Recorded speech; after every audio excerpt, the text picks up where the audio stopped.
Assalamualaikum warahmatullahi wabarakatuh. Bersyukur kepada Allah Subhanahu wa taala dengan mengucapkan alhamdulillahirabbil alamin.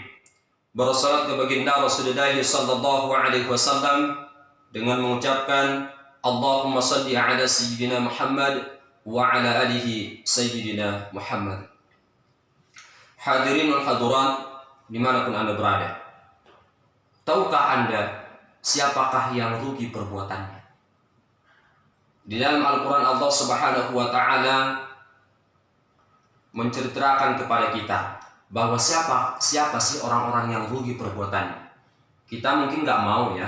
Kita sudah bekerja, kita sudah bersusah payah, kita sudah berusaha yang terbaik, tapi ternyata sia-sia di hadapan Allah. Apakah kita mau seperti itu? Nggak mau kan? Maka Allah ingin memberikan kepada kita bahwa pengetahuan tentang siapakah sebenarnya orang-orang yang paling rugi di hadapan Allah.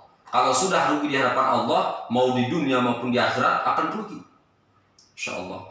Allah ceritakan dalam surah Al-Kahfi, surah ke-18, ayatnya dari 103 sampai ayat 105.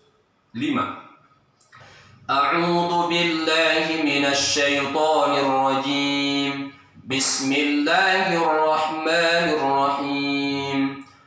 Qul hal nunabbi'ukum bil akhsarina a'mala alladhina dhalla sa'yuhum fil hayatid dunya wa hum yahsabuna annahum yuhsinuna sun'a.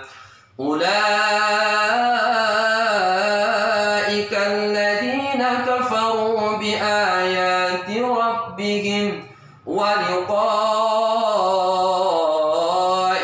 فحبطت أعمالهم فلا نقيم لهم يوم القيامة وزنا. صدق الله العظيم. Apa kata Allah? Katakanlah Muhammad, qul, katakan, sampaikanlah kepada umatmu wahai Muhammad, kata Allah Subhanahu wa Ta'ala, apakah perlu kami beritahukan kepadamu tentang orang yang paling rugi perbuatannya? Allah memberikan satu pertanyaan kepada Rasulullah. Apakah masih perlu diberitahukan kepada umat-umatmu wahai Rasulullah tentang siapakah yang paling rugi perbuatannya? Lalu kata Rasulullah, ya harus itu. Karena kalau kita nggak mau mengetahui mana kebaikan, mana keburukan, atau mana keburukan yang selama ini kita lakukan, ya tata cara yang baik itu seperti apa sebenarnya? Karena kalau nggak ada ilmunya, nggak ada peraturan, nggak ada tata cara yang baik, yang benar tentang bagaimana kemudian melakukan amal soleh ini, ibadah ini, maka mungkin kita semuanya kita aja melakukan ibadah kepada Allah. Coba dulu sebelum adanya Al-Quran, sebelum Allah utus Rasulullah Sallallahu Alaihi Wasallam, kalau kita perhatikan sejarah, bagaimana kemudian ibadah orang-orang jahiliyah pada waktu itu mereka mengelilingi Ka'bah secara telanjang, sholatnya bersiul-siul, mereka menyembah berhala, mereka menyembah patung. Nah itu mereka pikirkan, mereka yakinkan itu yang benar.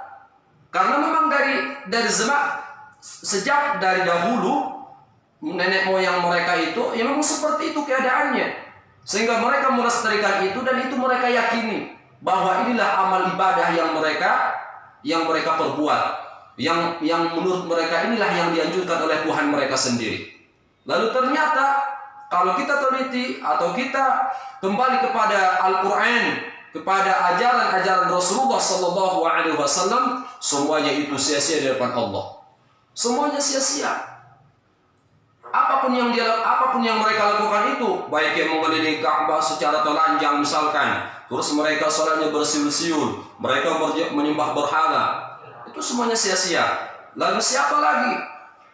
Allah Subhanahu Wa Taala mengabarkan kepada kita, yaitu orang-orang yang sia-sia perbuatannya dalam kehidupan dunia. Lalu sedangkan mereka menyangka telah berbuat sebaik-baiknya. Ini bisa dikarenakan niat kita pertama. Karena ketika kita melakukan ibadah, perhatikan niat. Kalau niatnya salah, walaupun tata caranya benar, dipastikan salah di hadapan Allah Subhanahu wa Ta'ala. Maka yang pertama kita perhatikan niat kita supaya nggak sia-sia. Jadi orang yang sia-sia perbuatannya, pertama niatnya salah. Yang kedua, tata caranya salah, ilmunya salah. Makanya kata Rasulullah, "Man 'amila 'amalan laisa lahu amruna fahuwa raddun." Barang siapa yang beramal satu amalan yang bukan termasuk perintah kami, tata caranya bukan dari hadis, bukan sunnah Rasulullah sallallahu alaihi wasallam, bukan dari Al-Qur'an, fahuwa raddun, maka ditolak amal ibadahnya. Berarti pertama niat, yang kedua tata caranya harus sesuai dengan ilmunya. Salatnya bagaimana caranya, zakatnya, cara mengkaji Al-Qur'annya, cara menyampaikannya, terus bagaimana cara bermuamalah, jual beli. Ada orang yang asal-asalan, atau ada orang yang jual belinya belum kelihatan barangnya, sudah memperjualkan barangnya. Ini kan nggak boleh. Nah, ini ada tata caranya, ada peraturannya yang dibenarkan di dalam Islam. Maka yang pertama tadi adalah niat kita, yang kedua tata caranya. Nah, ada orang, kata Allah Subhanahu wa Ta'ala, mereka menyangka bahwa apa yang selama ini mereka buat menurut mereka baik, tetapi menurut pandangan Islam nggak baik. Berarti sia-sia dong. Ya pasti sia-sia. Lalu siapa yang kata Allah? Mereka itulah orang yang mengingkari ayat-ayat Tuhan mereka dan tidak percaya terhadap pertemuan dengannya, maka sia-sialah amal perbuatan mereka. Insyaallah. Jadi ternyata pada dasarnya orang-orang yang salah niat, salah tata cara, mereka mengingkari Al-Quran. Mereka nggak percaya kepada Allah Subhanahu wa Ta'ala. Kalau sudah seperti ini semuanya sia-sia. Apa maksud daripada mengingkari ayat Allah Subhanahu wa Ta'ala? Dia nggak mau kembali kepada Al-Quran. Dia nggak mau membaca Al-Quran. Dia nggak mau bertanya kepada orang yang ahli Al-Quran. Karena ilmu dari semua ilmu yang Allah turunkan di dunia ini, muaranya dari Al-Quran. Adanya mungkin kitab-kitab yang kita temui di luar Al-Quran. Adanya kitab-kitab hadis yang mungkin kita temui di luar Al-Quran. Itu semuanya muaranya dari Al-Quran. Kalau dia nggak sesuai dengan Al-Quran, dipastikan itu sesat. Dipastikan itu ajaran yang salah. Kalau kita ketemu satu hadis misalkan, di mana satu hadis ini nggak sesuai dengan ajaran Al-Quran, jauh daripada ajaran Al-Quran, maka itu dipastikan dhaif dan bahkan mardud. Nah, itu ditolak di dalam ilmu hadis. Nah, itulah orang-orang yang pada dasarnya salah di dalam perbuatan-perbuatan amal ibadahnya. Maka orang-orang yang sia-sia perbuatannya adalah mereka yang nggak mau mengkaji Al-Quran, mereka mengingkari Al-Quran, dan juga mereka nggak percaya kepada Allah Subhanahu wa Ta'ala. Berarti itu amalannya sia-sia di depan Allah.